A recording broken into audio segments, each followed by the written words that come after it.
আজিৰ এইটো ভিডিঅ'ত আমি লৈছোঁ যে যোনসকল ষ্টুডেণ্ট FIUGPৰ অধীনত BA third semester Assamese subject major বা মাইনৰ লৈ পঢ়ি আছে তো তেওঁলোকৰ 2026-27 বৰ্ষৰ যিটো চিলেবাছ আছিল আৰু ছাবজেক্টবিলাকৰ নামটো কি হ'ব তো সেইটো তোমালোকৰ আগত লৈ আছোঁ তো তোমালোকে ছাবজেক্টবিলাক আৰু চিলেবাছটো চাই লোৱা মেজৰ আৰু মাইনৰৰ এছামিছ ছাবজেক্টৰ BA third semester FIUGP subject Assamese major and minor syllabus জিঅ' এইটো আছিল কি গুৱাহাটী ইউনিভাৰ্চিটিৰ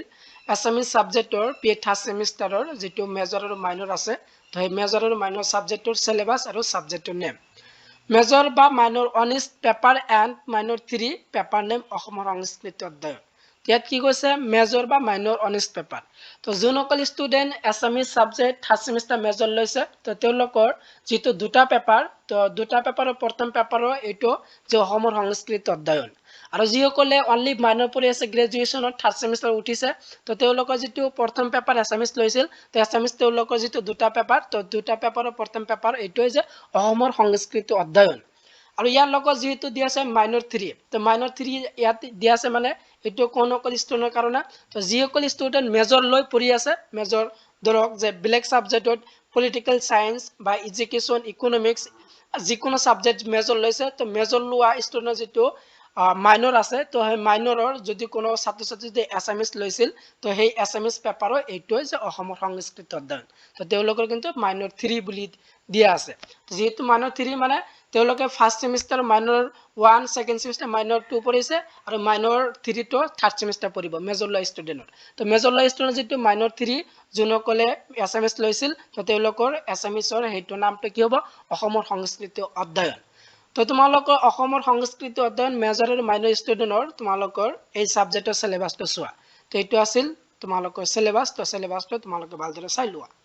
তো ইউনিটটো চোৱা অসমৰ সংস্কৃতি অধ্যয়নৰ ইউনিট নম্বৰ 1 হ'ব অসমৰ মানুহ আৰু সংস্কৃতি তো অসমৰ মানুহ আৰু সংস্কৃতি বিষয় পঢ়িব লাগিব সংস্কৃতি স্বৰূপ সংজ্ঞা আৰু শ্ৰেণী বিভাগ অসমীয়া অধিবাসী আৰ্য মংগোলীয় অষ্টিক দ্ৰাবিড় এইবিলাকৰ ওপৰত প্ৰথম চেপ্টাৰত পঢ়িব লাগিব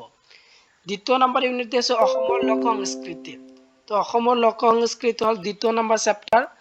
BA থাৰ্ড ছেমিষ্টাৰ আৰু এছামিছ ছাবজেক্টৰ মেজৰ আৰু মাইনৰৰ ফাৰ্ষ্ট পেপাৰৰ তো দ্বিতীয় নম্বৰ ইউনিট এইটো আছিল যে অসমৰ লোক সংস্কৃতি তো অসমৰ লোক সংস্কৃতি পঢ়িব লাগিব তোমালোকৰ এই দ্বিতীয় নম্বৰ ইউনিটত তো লোক সংস্কৃতি কিহৰ ওপৰত পঢ়িব লাগিব এইটো চোৱা যে মৌখিক গীত পদ লোকচাৰ তাৰপিছত উৎসৱ পাৰ্বণ ধৰ্মীয় পৰম্পৰা পৰিবেশ কলা তো এইবিলাকৰ ওপৰত তোমালোকৰ লোক সংস্কৃতি পঢ়িব লাগিব দ্বিতীয় নম্বৰ চেপ্টাৰ তাৰপিছত তৃতীয় নম্বৰ চেপ্টাৰ দিছে যে ইউনিট নম্বৰ 3 যে হ'ব অসমৰ জনজাতীয় সংস্কৃতি অসমৰ জনজাতীয় সংস্কৃতিৰ পঢ়িব লাগে তোমালোকৰ 3 নম্বৰ চেপ্টাৰ ইয়াত তিনিটা টপিক দিয়া আছে পাৰ্বত্য আৰু ভৈয়ামৰ জনজাতিৰ বিষয়ে আৰ্যভূত আৰু অনাৰ্যভূত জনজাতিৰ বিষয় পঢ়িব লাগিব আৰু বড়ো ৰাভা কাৰ্বি মিচিং সোণোৱাল কছাৰী তো এইবিলাক জনজাতিৰ ওপৰত তোমালোকৰ তৃতীয় নম্বৰ চেপ্টাৰত পঢ়িব লাগিব আৰু তোমালোকৰ হেকৰ যিটো ইউনিট তো চাৰিটা ইউনিট দিয়া আছে তোমালোকৰ চাৰিটা চেপ্টাৰ আছে তো চেপ্টাৰ নম্বৰ 4 যে অসমৰ মাৰ্গীয় শাস্ত্ৰীয় আৰু সংস্কৃতি অসমৰ মাৰ্গীয় শাস্ত্ৰীয় সংস্কৃতিৰ পঢ়িব লাগিব তো এইটো আছিল তোমালোকৰ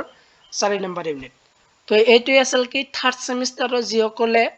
এছামিছ মেজৰ লৈছে তো এছামিছ মেজৰ 1 পেপাৰ অসমৰ সংস্কৃতি অধ্যয়ন আৰু যিসকলে অনলি মাইনৰ লৈ পঢ়ি আছে তো অনলি মাইনৰ লোৱা ষ্টুডেণ্টৰ যিটো প্ৰথম পেপাৰ আছে সেই প্ৰথম পেপাৰৰ এইটো আছিল ফাৰ্ষ্ট পেপাৰ আৰু যোনসকল ষ্টুডেণ্ট মেজৰ লোৱা ষ্টুডেণ্টৰ যিটো মাইনৰ কোনো ছাত্ৰ ছাত্ৰী যদি এছামিছ লৈছিল তো তেওঁলোকৰ এইটোই হ'ব যে অসমৰ সংস্কৃতি অধ্যয়ন তো এইটো আছিল কি ফাৰ্ষ্ট পেপাৰ তাৰপিছত দেখা major and minor second paper name অসমীয়া চুটিগল্প আৰু উপন্যাস তো যিসকলে এছামিছ মেজৰ লৈছে তেওঁলোকৰ যিহেতু দুটা পেপাৰ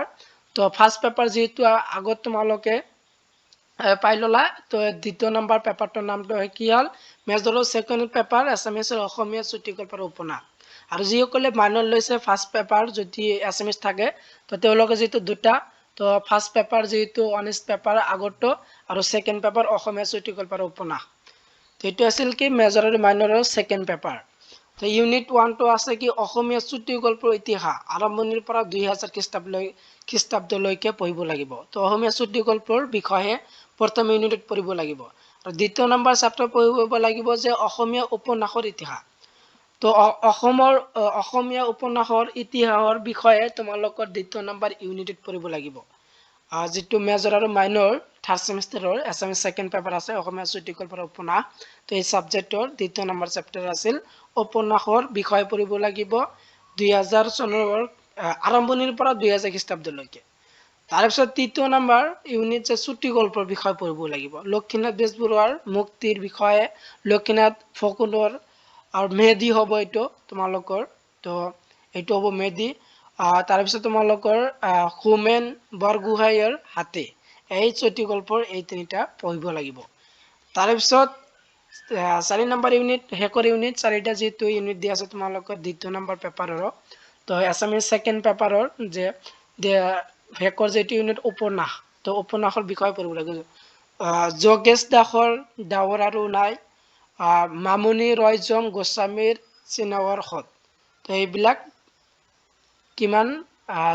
4 নম্বৰ চেপ্টাৰ পঢ়িব লাগিব।